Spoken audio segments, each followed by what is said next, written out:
Hər vaxtınız xeyir olsun əziz müəllimlər. Yenidən sizinlə sualların izahlarına baxacağım.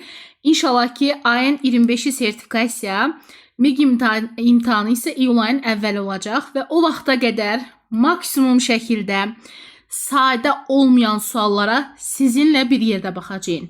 Bütün suallar belə mürəkkəb olmayacaq, amma mürəkkəb sualları yazmaq üçün mən sizlərə dəstək olacağam. Hörmətli müəllimlər, izaha keçməmişdən qabaq kanala abunə olmanızı, bəyənməyinizi, paylaşmanızı və fikirlərinizi aşağıdan yazmanızı gözləyirəm. Və qeyd etmək istəyirəm ki, bu suallar sadəcə sizlərə çətin sual olarsa necə yazmalısınız onun üçün dəstək şəklində çəkilir və qeyd etmək istəyirəm ki, təbii ki, rahat suallarınız da olacaq. Əsas odur ki, bizim məqsədimiz sizə dəstək olmaqdır. Hörmətli müəllimlər, bilirsiniz ki, plov bizim 9-cu sinifdə dərsimizdir. Deyir ki, bir məclisdə hər qonağa 150 qram plov verilir. Hazır plovun kütləsi 6 kiloqramdır. Bu plov maksimum neçə nəfərə çatacaq?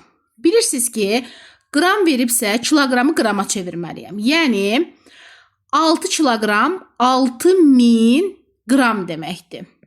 6000 qramı 150 qrama böləcəm və cavabı tapacağam ki, nə qədər düşür.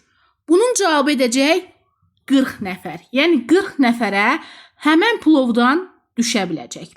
Yenə də deyirəm, hesablama sualları daima 2019-cu ildə, 2023-cü ildə, 2024-cü ildə olubdur. Və bu ildə olmayacaq deyə heç bir garanti yoxdur. Ona görə də mən sizə düşündürücü, çətin, ən əsası kitabla əlaqəli olan və ən əsas məqamlara uyğun suallar tərtib edirəm və sizlərə təqdim edirəm. Gəlin növbəti sualla tanış olaq.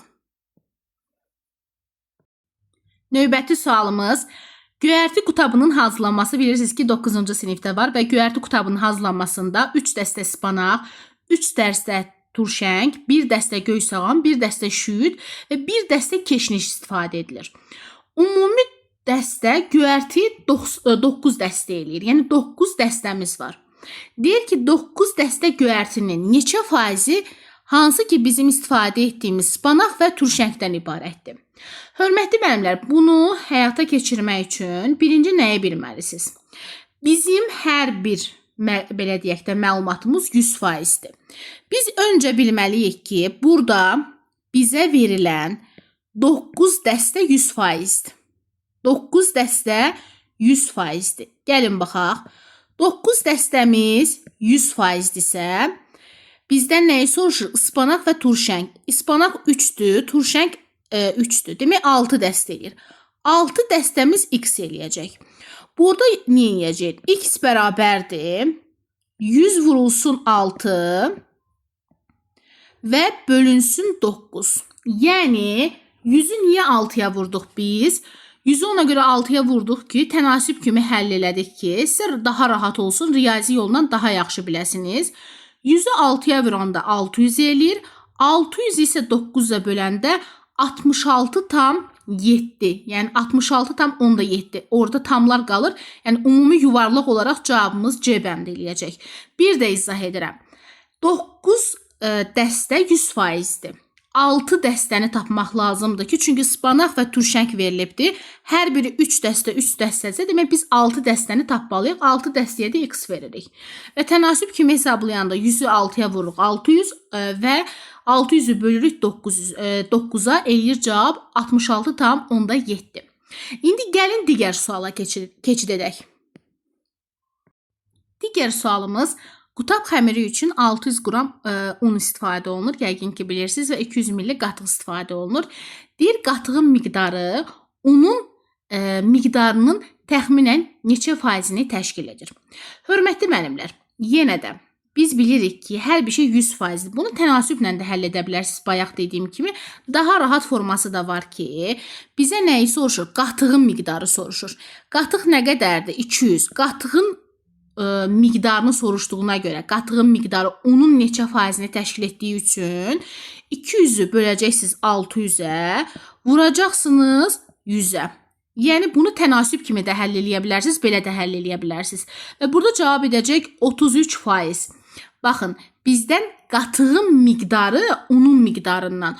Ona görə qatığı una bölməliyik, vurmalıyıq 100-ə və yaxud da tənasib kimi də rahat şəkildə həll edə bilərsiniz. Cavab olacaq 33%. Digər suala keçid edirəm. Ən əsas sual bu sual idi və bu sualı hər kəs səhv yazdı, 18 dəqiqə yazdı və təəssüf ki, belə suallarda çaşa bilərsiniz. Çox diqqətli olun. Kitab bizə deyir ki, hər üzü 1,5 dəqiqə bişirmək lazımdır. Qutabın hər iki tərəfi təxminən 1,5 dəqiqə bişir. Yəni, bu üzü 1,5 dəqiqə, digər üzü 1,5 dəqiqə bişirsə, 12 qutabın bişirilməsi üçün ümumi vaxt nə qədər olar? Hörmətli müəllimlər, 1,5-i vururam 2-yə, eləyir 3 dəqiqə. Bu 3 dəqiqə mənim bir qutabıma lazımdır. Və mən 12 qutabı bişirmək üçün 12-ni vuracam 3-ə, eləyəcək 36 dəqiqə. Yəni, mənə 36 dəqiqə vaxt lazımdır ki, mən 12 qutabı bişirim. Kitabda da yazılıb ki, qutabın hər iki tərəfi təxminən 1,5 dəqiqə bişirilir. Yəni, nəticə etibarı ilə sizə hər iki tərəfi versə də siz bunu 1,5 dəqiqə, bu üzü 0,75 saniyə, bu üzü 0,75 saniyə bişirmirsiniz. 1,5 dəqiqə bir üzüdür. 200 olanda artıq olur 3 dəqiqə. 3 dəqiqəni isə 12-yə vururuq, 36 dəqiqə edir. Və çox müəllimlər bunu səhv etdilər, çox təəssüf ki. Amma belə suallarda çox diqqətli olursunuz. İmtahanda necə ki, bateriya məsələsində belə suallar düşmüşdüsə, burada da düşə bilər. Hörmətli müəllimlər, belə suallar üçün bizi izləməyi unutmayın və 20 iyun sizinlə görüşürük məhz YouTube kanalında. Sizinlə 2 saat ərzində fərqli 50 sual işləyəcəyim, hansı ki bu səviyyədə suallar olacaq və bütün siniflərdən olacaq. Hamınızı gözləyirəm. Mən Fərəcova Ayşən 7 ildə hər zaman texnologiya və kurikulumdan müəllimlərə dəstək olmuşam və imtahan gününə qədər də sizə dəstəyəm. Və bu videonun altında ödənişsiz qrupumun həm Telegram səhifəmi, həm də WhatsApp qrupumu yerləşdirirəm.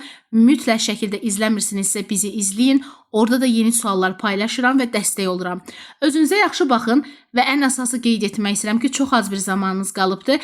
Əgər siz də belə düşündürücü testlər işləyib və izahlarını dinləmək istəyirsinizsə, bizimlə əlaqə saxlayıb sadəcə 18 manat ödəniş edərək fərqli düşündürücü həm kurikulum ixtisasınız üzrə, həm də texnologiya sualı işləyə bilərsiniz. Və yaxud da ki, bizim dərsimizə qısa müddətlik qoşula bilərsiniz ki, nəticəniz yüksək olsun həm sertifikasiya, həm MİQ üzrə. Nömrə burada qeyd olunubdur. 566 00 61 nömrəsindən əlaqə saxlaya bilərsiniz. Özünüzə yaxşı baxın. Sağ olun müəllimlər.